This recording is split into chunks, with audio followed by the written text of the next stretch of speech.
Hello again, everyone. I'm Chris Scherer, and this is the Citizen Sports Weekly for Friday, January 6th, 2023. Hey, I got the year right. How about that? Justin Ritzel and Robert Harding are with me. I was just going to say I didn't screw up the year, but I screwed up the name, so go figure. Off to a great start already. Hey, 2023 is going to be a great. Anyways, we're going to pick some NFL games. We'll talk some NFL topics too. So let's get right to it. Quick recap of last week. Justin and I were each 2-1. Robert was 1-2. And obviously the one game that we weren't able to get in was the Bills-Bengals game, which we'll kind of discuss later on. But so for the going into the last week of the regular season, sniff, because obviously it's depressing when it's the last week of the regular season. Robert is our leader at 34-29. I am 3 games behind at 31-32, and Justin is just 1 game behind me at 30-33. So this is still anybody's contest. So we'll see how it goes. But all right, our first game. This is Saturday night game, I believe. It's the game to decide the AFC South. The Tennessee Titans going up against the Jacksonville Jaguars. The Jags are 6.5-point favorites. Tennessee, all they got is Derrick Henry. I mean, realistically, that's all they have. Their defense, they've been good at sometimes, bad at others. Jacksonville, Trevor Lawrence, I think this year has proven that he was worth the number 1 overall pick last year, or almost 2 years ago now. And Jacksonville's been playing well lately. They've, and they've definitely been getting it together. Doug Peterson's done a great job in his first year as the coach there in Jacksonville. And Jacksonville's home. They're 6.5-point favorite. In these winner-take-all games, I don't think any teams are going to mess around. They're going to try to score as often as they can. I like Jacksonville to cover the 6.5. I think they win by double digits. It's going to be an easy win for Jacksonville. Go ahead, Robert. Who do you like in this game? Yeah, the Titans have been in a bit of a slide here. We can say what we want about Tannehill, but he's certainly their best choice at quarterback. I think right now, and of course he's out. He got hurt and. I think what was it, ankle injury, and so here we are. Obviously Derrick Henry. If the Titans are going to have a chance here, you want him to shoulder the load. But of course the Jaguars are already familiar with that. Having played them many a time over the years with Derrick Henry in that backfield. So yeah, the thing about the Jaguars is that they. Even with Tannehill in there, while Tannehill would give them a better chance to win this game, I think that the Jaguars are just a better team at this point in the season. They've been playing pretty well on both sides of the ball. Trevor Lawrence looks like he's really coming into his own as a starter in this league, and that franchise quarterback tag. It looks like he certainly has figured it out, and it helps to have Doug Peterson, an experienced coach, and in his past a coordinator, and of course a former quarterback in his own right. So he has an idea of what it takes to be successful in this league. So I too will be going with the Jaguars in this one. I think the Titans might be able to keep it close if they can get Henry going. But it's not looking good so far. I think the Jaguars are a much better team and should be able to take care of business in this one. Justin, who are you picking? This is pretty simple for me. I'm going to take the Jaguars too. These teams played a month ago. The Jags won by 2 touchdowns, and that was with Tannehill available and playing.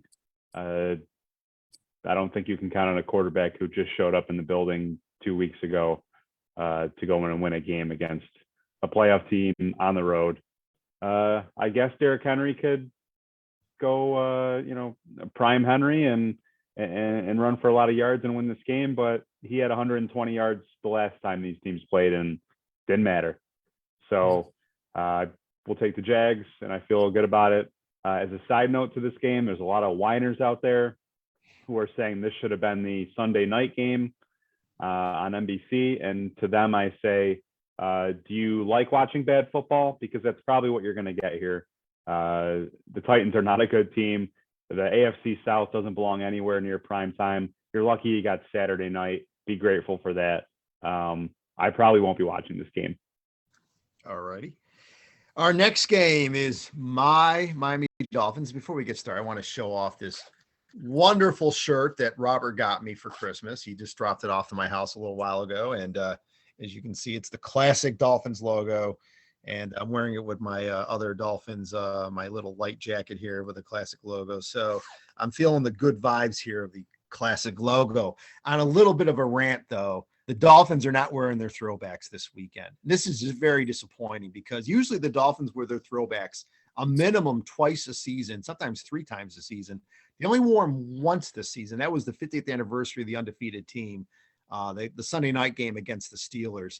They should have worn them against the Packers. Justin and I discussed this. They should have worn them against the Packers on Christmas Day, nationally broadcast game, and they should be wearing them against the Jets. I think they should wear them anytime they play one of their original AFC East opponents, the Bills, the Patriots, and the Jets. But alas, they're going with the current whale logo, toothpaste logo, whatever you want to call it, Aquafresh. I can't stand it. I don't wear it usually. Very rarely I wear the current logo. I'm a throwback guy. So, all right, end of rant. Dolphins are 3-point favorites. Joe Flacco is starting quarterback for the Jets in this game. Mike White's been ruled out with ribs. Skylar Thompson, the 7th round draft pick out of Kansas State, is the starter for the Dolphins. Oh boy, this is going to be fun. Look, if Miami can run the football, I want a healthy dose of Raheem Mostert and Jeff Wilson Jr., okay? Run the football. I understand the Jets are going to probably put up 8 men in a box, try to stop the run. Great. Then you can throw some short passes maybe to Hill and Waddle. But the Dolphins have enough skill guys to be able to win this game, even with a quarterback like Skylar Thompson, okay? You don't need to be going deep. Just give what the defense take what the defense gives you and let your defense tee off on Joe Flacco. I mean, look, I understand everybody's laughing. Joe Flacco. Look, I respect Joe Flacco. The guy's won a Super Bowl. He was an all-pro caliber quarterback for many, many years. Yes, he's definitely in the twilight of his career, but I have respect for these guys because once in a while they kind of channel their old selves and watch out. And the Dolphins defense has been banged up and, they didn't get it done last week. Okay. And they didn't get it done against the Bills. I mean, the defense has been the biggest disappointment to me for the Dolphins this year. And they've had injuries. And, I'm looking at Byron Jones first and center there for people that did not even try to really make a huge effort to play. But that being said, boy, I want to do the reverse jinx, but I can't. I'm picking the Dolphins to cover the -3 and win and hopefully get to the playoffs and then get absolutely blown out by Robert's Buffalo Bills in the first round there. So, all right. Justin, who do you like? Well, first off, it just shows the state of the Dolphins quarterbacks over the last 20 years that Chris just said Joe Flacco is an all-pro type quarterback throughout his career. Guy's never even made a Pro Bowl, okay? Well, I'm sorry. He's won a Super Bowl. Come on. Yeah, he had a good 4 games. Congrats. Okay. Guy's been in the league for 15 years. That's got to mean something, right? I mean, yeah. How long did Vinny Testaverde play? Like 30 years? Okay, that guy's. It's true. This is the game of 2 teams that basically took December off. Chris, maybe the Dolphins should have worn their throwbacks against Green Bay. They still would have lost, but at least they would have looked good doing it. I still think the Jets have a good defense. Like, I know this swoon, they haven't been as good as they were in October and November, but I still think they have a lot of talent there. And I'm looking at the Dolphins, just a team that I'm not sure you can really count on anything right now. Can they run the ball? I guess this probably isn't the best team to try and do that against, but their bread and butter was getting the ball in space to Waddle and Hill. And now you're asking them to do that with a 3rd string quarterback. I don't see it. I think the Jets have decent secondary, good defense overall. And I think these teams are even. Both have 3rd string quarterbacks, but you mentioned the Jets are playing a veteran quarterback who, even if I'm going to diminish Joe Flacco's career, he has been around. And I'm a little surprised that it took this much to even get him on the field. I mean, you'd think with all the terrible play they've gotten this year out of Zach Wilson that maybe they would have turned to Joe Flacco at some point. He did have a 4-touchdown game earlier this year. Like, it's one game against, I think it was the Browns, but still, there's a level of competence with him that the other Jets quarterbacks haven't provided. So weird situation for New York. Not really sure they know what the hell they're doing as far as the quarterback position, but in this game specifically, as 3-point underdogs, I'm going to take them. Yeah, they are missing 3 starting offensive linemen. So, yeah. All right, you're Okay. going with the Jets. All right, go ahead, Robert. Yeah, this is a tough one for some of the reasons that Justin outlined. You know, Flacco is a veteran quarterback, and that's something that Skylar Thompson isn't. And you know, I think, you know, certainly if the Jets threw, you know, Mike White out there, you know, banged up as he is, or, you know, Cougar Boy, it would have been, there would have been some problems there without those offensive linemen. Look, you know, Flacco is a statue, but he also knows that in situations like this, you got to get the ball out quick. And the Jets have, you know, decent receivers. I mean, you know, Garrett Wilson certainly has promise as a bit of a stud in the future if they ever figure out, you know, who can throw him the ball. You know, and they have some decent role players there too. So, you know, this is a tough one. I think the Dolphins, you know, if you look at their offensive talent, it's there, but do they have the right guy throwing the ball to the Tyreek Hill, to Jalen Waddle, those guys? I don't know. Yeah, so I think the Jets will cover in this one. It's a tough one though, because, you know, you could see the Dolphins scraping by, you know, if it was a low scoring game, but I don't know. I don't have a whole lot of faith in the Dolphins this week. I could actually see the Steelers getting in with how this could play out, you know, with if the Jets beat the Dolphins, the Bills beat the Patriots, the Steelers, if they take care of business against the Browns, could walk right into that playoff spot. And boy, what a story that would be. You know, people thought that the Steelers were going to be a bit of a rebuilding project this year. And well, look at that. They sneak into the playoffs under that scenario. So that would be something for sure. Like I said, I think it's going to come down to is the offensive lines for both teams. Because like I said, the Jets have 3 starting offensive linemen out. If Flacco doesn't get any protection, then it's not going to be good. And the Dolphins can rush the passer. I mean, Zach Sealer, Christian Watkins, Jalen Phillips, those guys can definitely get to the quarterback. Notice I didn't mention Chubb because he hasn't done jack anything since he's come over to Miami in that trade. But obviously the other thing is the Dolphins have weak linebackers, weak secondary. If Flacco gets the ball off, it's not going to end well. So, but maybe they go to a shorter passing game to try to, you know, alleviate Dolphins pass rush. So, all right. Our next game, the Los Angeles Rams going up against the Seattle Seahawks. Seahawks still have a chance. They're still technically alive, right? Okay. They need to win. Yeah. And the Rams are obviously long gone. But Baker Mayfield is starting. You know, the Rams, this is the thing about the Rams. They've had the worst season of any NFL defending champion in a very long time, if not ever. The Seahawks need this game, but division game. It's a 6-point spread. Baker Mayfield, he knows that this is his audition for next season. I know the Rams are banged up. Aaron Donald's not playing, but you know, I think the Seahawks, they won that game last week against the Jets, but I think it was a little bit of a mirage because the Jets were playing so poorly. I like the Rams to cover the -6. That's a big spread for a division game. And I think the Rams can cover the -6. I think if they lose, it might be by 3. I think they could win outright. Maybe, you never know, but I'm going with the Rams to cover the -6. Robert, who do you like? Yeah, this is I think that this is a bit of a generous spread for Seattle. I think, you know, it's in part due to the fact that the Rams you know, obviously, you know, weren't the Rams this year. They had some injuries and, you know, certainly couldn't repeat their performance from last season. You know, that said, you know, the Seahawks haven't played great football here in the second half of the season. If you look at the first half, they started, I think, 6-3. They've won 2 games since then. One of them was against the Rams, and it was in a 4-point game, I believe. So I'm going to pick the Rams to cover here. I think that, you know, this could still be a close game. I think you have 2 fairly even quarterbacks at the end of the day. You know, I know that Geno Smith certainly showed out in the first half of the season, but he's been, you know, kind of his old self in the second half.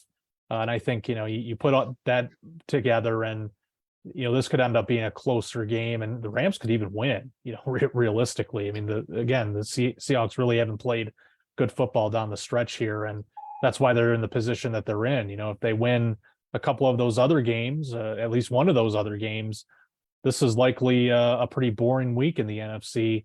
But they didn't. They went into a bit of a slide here, and now the door's open for some other teams that we'll talk about in a little bit here. But yeah, I'll go with the Rams to cover in this one. Justin, who are you picking? Well, I just want to say there's been a lot of whiners coming out of Seattle over the NFL's decision. Once again, I'm referencing their choice to put Packers Lions in Sunday Night Football, because how it works out is if Seattle beats the Rams, that eliminates the Lions, and then suddenly they have, quote unquote, nothing to play for on Sunday night, which in theory makes the path easier for Green Bay. I'm sorry. I don't feel bad for you. You guys started 6-3, and then you lost 5 out of your next 7 games. So let's be honest, the Seahawks had a chance to take care of business and, control their own destiny, and they let it slip through their fingers. And I got to be honest, this is a team that was not supposed to be any good this year at all. Anyway, it might not be the worst thing if you guys miss the playoffs, just for the sake of your franchise. But listen, you expect me to feel bad for the Seahawks, the team that robbed the Packers of a win back in 2012 to the Hail Mary? Oh, I'm sorry you guys didn't catch a break when you were gifted a win 10 years ago that I would remind people cost Green Bay home field that year, and they had to go to San Fran and got ran over by Colin Kaepernick. That's neither here nor there, I guess. But I'm going to take the Rams here. I'm not a believer in the Seahawks. I think that as miserable of a season this has been for Sean McVay and that whole franchise, I think that you can cure a lot of ills by ruining the Seahawks season and beating a division rival.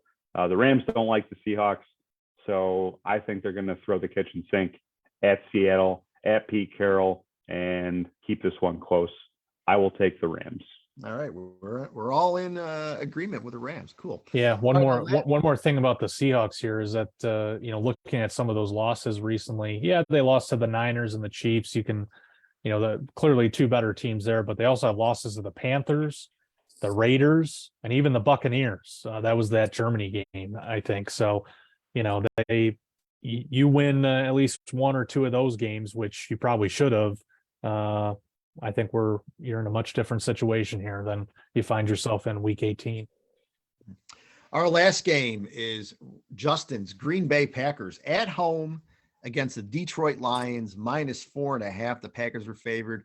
The Packers were left for dead about a month ago, maybe 6 weeks ago. And look what's happened. Things have completely changed. The Lions, the Lions were 1-7 at one point. They were basically the usual Lions, and they've come alive and have an outside chance at the playoffs, right? So how about this? This is a game that means something. Sunday night game. But look, here's the thing. Detroit's defense is absolutely horrible. They're playing outdoors. They're playing in Green Bay. Aaron Rodgers is Aaron Rodgers again. He's healthy. He's playing great. And I can't see the Packers losing this game. And 4.5, they're going to win by 6 or 7 points at least, maybe more, double digits. I can't see the Packers losing this game. Justin's going to be so happy on Sunday night. He's going to have the biggest smile on his face because he knows his Packers are going to the playoffs. And he knows that if the Packers get in the playoffs and Aaron Rodgers is Aaron Rodgers, who knows? They might have another chance to maybe disappoint him in the NFC Championship game. No, just kidding. No.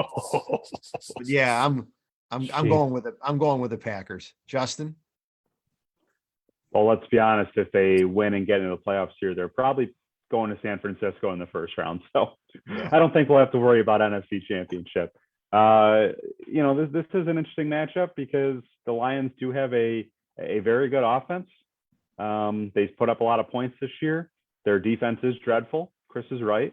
But this is a game where Green Bay is going to have to score points. That they cannot afford to, kind of lollygag and not convert their third downs and settle for field goals in the red zone. They need to punch in touchdowns. These two teams played, midway through the season in Detroit, and it was honestly the worst game I've ever seen Aaron Rodgers play. He was dreadful. There were plays there to be made in the red zone.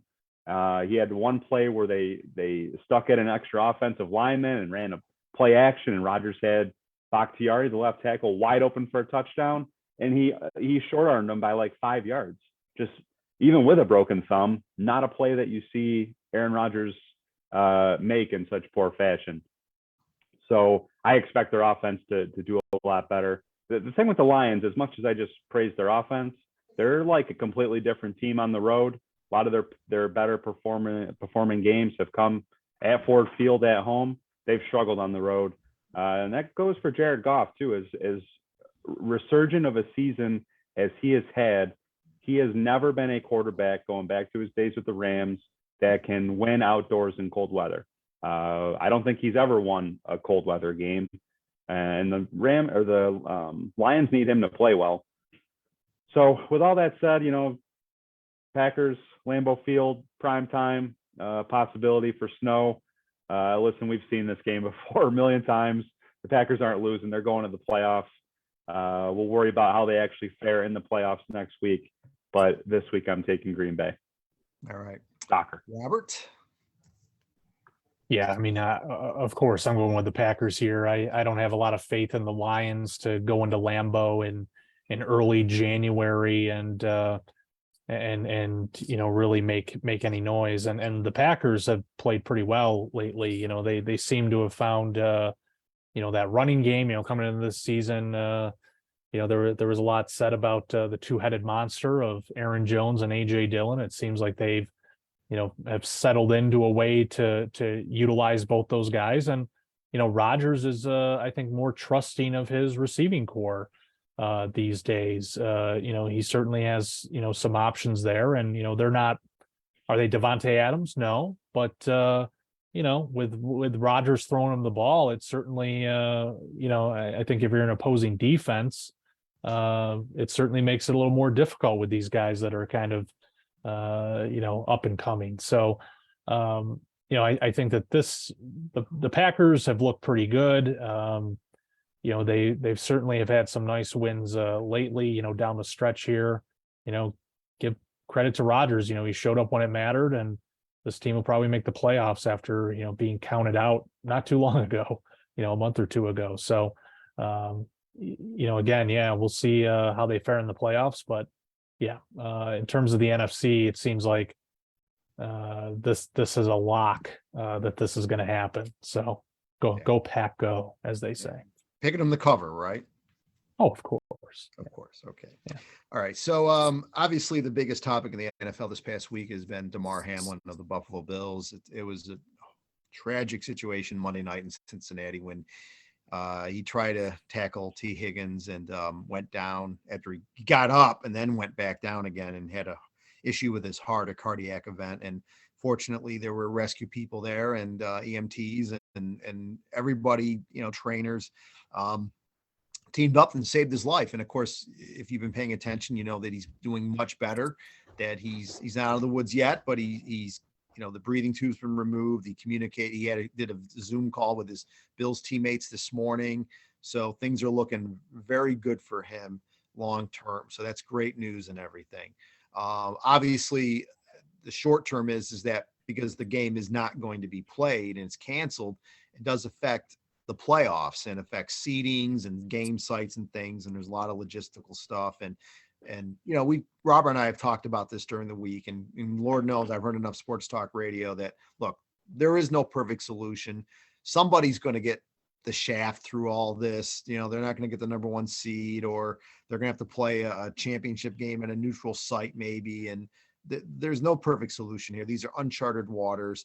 I give the NFL credit for trying to come up with some type of solution that's as fair as it can be to everybody, but there is no really fair way to handle this. So I'm just thankful that this young man is going to be okay, that his GoFundMe for his toy drive, which was supposed to raise $2,500, is raised over between 7 and 8 million last check. So I think that's wonderful. It shows you how the NFL community, fans from all 32 teams have come together to support the Bills and Damar Hamlin, and it lifts the human spirit to see that. And you're just thankful that this young man is going to be okay, that whether he plays football or not is completely irrelevant, but that he's going to be around hopefully for a very long time. Robert is our Bills fan here. I know this had to be tough for you to watch, but obviously you've got to be feeling a lot better right now. Yeah, the start of the week was pretty rough. I was looking forward to that game. As someone that has been struggling with a little anxiety lately, you find a avenue like the Bills game to kind of ease that a little bit. And so when that happened, I think my heart rate went through the roof, and it was just a scary thing to see. And you can just imagine what it was like for the players on the field. Not only to see the collapse, but to see one of your teammates, getting CPR. They brought in a defibrillator to help too. I mean, that's traumatic for them too. But yeah, the news today is encouraging that he's talking. The breathing tube is out. They had to intubate him Monday night, and so I guess the breathing tube came out overnight. That's just great news, great progress. It sounds like, neurologically speaking, he's okay. One of the things you have to worry about when, someone, loses, he didn't have a heartbeat, there for a little bit, you worry about brain damage. And so far, knock on wood, it seems like he avoided kind of the worst effects of this. I think it's something that, for the Bills, a few days ago, it's like you're thinking in the back of your mind, like, how do you continue the season after what you just saw? I think now, as you get into Friday and you have this news here, it gives you a little bit more juice to say, all right, yes, we can play. We also have somebody to play for. And the thing about Damar Hamlin is that, he's a second-year guy. He was really thrust into this position because Micah Hyde's injury, neck injury that, put him out for the season. And so those are some pretty big shoes to fill. Micah Hyde is, one of the top safeties in the league. Part of that tandem with Jordan Poyer that's been, pretty good for the last several years. And, Hamlin came in and I think in a lot of ways, really filled that spot well. I think as the season went on, he seemed to really have a better understanding of that position and played pretty well. Great safety against the run. He's made a lot of different plays against the run and, tackles for losses and stuff. I mean, his instincts are there. So this is a guy that you miss, that you want to have on the field. And so with him going through the situation, it's a bit tough because, certainly he would help the Bills defense and he's going to be missed. But boy, are you just glad that, he has his life at least. That they were able to resuscitate him, get him to the hospital. The efforts continued there to get him back onto this path. And by the end of the week, we have this outcome. It's just phenomenal. Prayers answered. Kudos to the first responders, the trainers, everybody who had a hand in this. It's huge. One thing I did want to mention, because you mentioned the seating, Chris, is that the NFL has approved that plan, by the way, for this one-off deal of, if there is a situation where, the Bills and the Chiefs make it to the AFC title game, that it's played at a neutral site. So I just checked ESPN and they reported that a little bit ago, that's happening. So I think that's the fair way to do it. I did see some critics of this on social media saying like, well, it's not fair to this team, it's not fair to that team. It's a tough spot for the NFL. This is, really an unprecedented situation, in the fact that you have a game that is being canceled because of, nearly an on-field death. I mean, that's really what we're talking about here. This wasn't COVID induced, nothing like that. A very different situation, and so I think that this is the best solution possible. And I say that as someone, if the Bills beat the Bengals, and then they beat the Patriots, they would have had the number 1 seed. Now it looks like, barring, a Hail Mary by the Raiders and Jarrett Stidham of all people, that the Chiefs will have that number one seed. So, whoever makes that AFC title game, I think that this is the fair way to go, play it at a neutral site this year. I do wonder, if the, I hope it doesn't give the NFL any ideas that, gee, maybe we should do conference title games and neutral sites everywhere. We can make some money out of this thing. No. I wouldn't put it past them, given that it's a Final Four type deal where, this is your semifinals, so to speak, before you get to the Super Bowl. I hope it doesn't give them any ideas, but I think for 1 year, it's the right way to go. It's the fair way to go for all teams involved, whether you're the Chiefs, the Bengals, or the Bills. All right, Justin, your thoughts about it?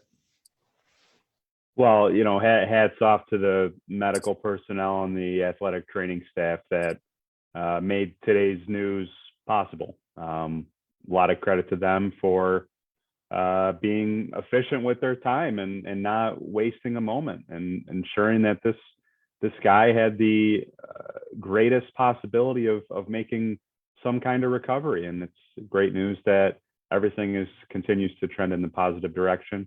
I also want to commend ESPN for their coverage of the entire situation. That's we have never done TV. I mean, maybe Roberts, I know he's done a TV interview here and there, but that's a very tough spot for whether you're Joe Buck and Troy Aikman to Scott Van Pelt in the studio doing the Sports Center, or Susie Colbert and Adam Schefter and Booger McFarland for kind of their studio work that was obviously not planned. And, I have listened to a couple interviews that Adam Schefter did over the last few days, just kind of talking about that situation. And, listen, I have some issues with the way Adam Schefter conducts a lot of his business and being an NFL insider. Obviously, he's fed a lot of information from agents, and I think he can be impartial at times in that respect. But, he said, we just wanted to stick to the facts, show some compassion for the situation, and not speculate. And that's what a journalist should do in that situation. And credit to the people at ESPN for not only sticking to the facts throughout this whole process, but showing their compassion. And maybe that'll go a long way to show, hey, people in the media are humans too. We are affected by these kind of things. We're not just a bunch of robots looking for clicks. Concerning the NFL, yes, this was an impossible situation in terms of dealing how this affects the playoff situation.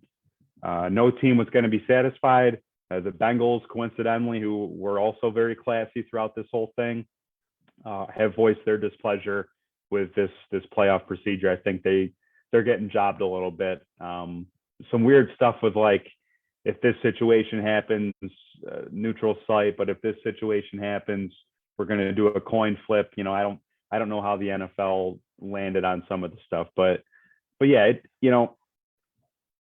again, no perfect solution here, with a couple teams having, ultimately they're going to have played one less game, but it did feel a little off to me that the Chiefs lost to the Bengals, they lost to the Bills, and yet somehow, because of a freak accident, they were going to be the team that benefits from this. Again, football is secondary, playoff seeding is secondary to a person's life. I don't think that needs to be said, but just to repeat that fact. So neutral site, if the games work out the way they do and it does come down to Bills Chiefs, I guess that's making the best of a bad situation. It does stink that the Bills were lined up to kind of, if they take care of business, host an AFC championship game.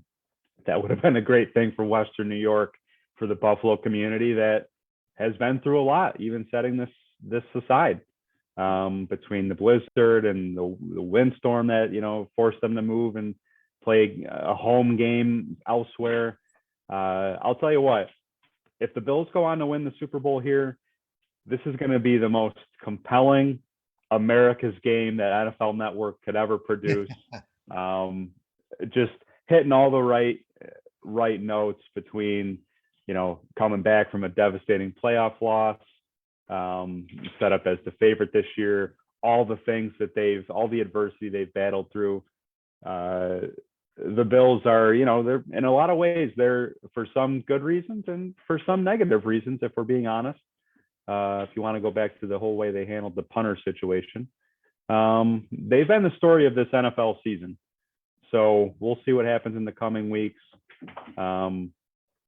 Hopefully this, again, Hamlin continues to recover and the playoffs play out in an appropriate fashion. Yeah.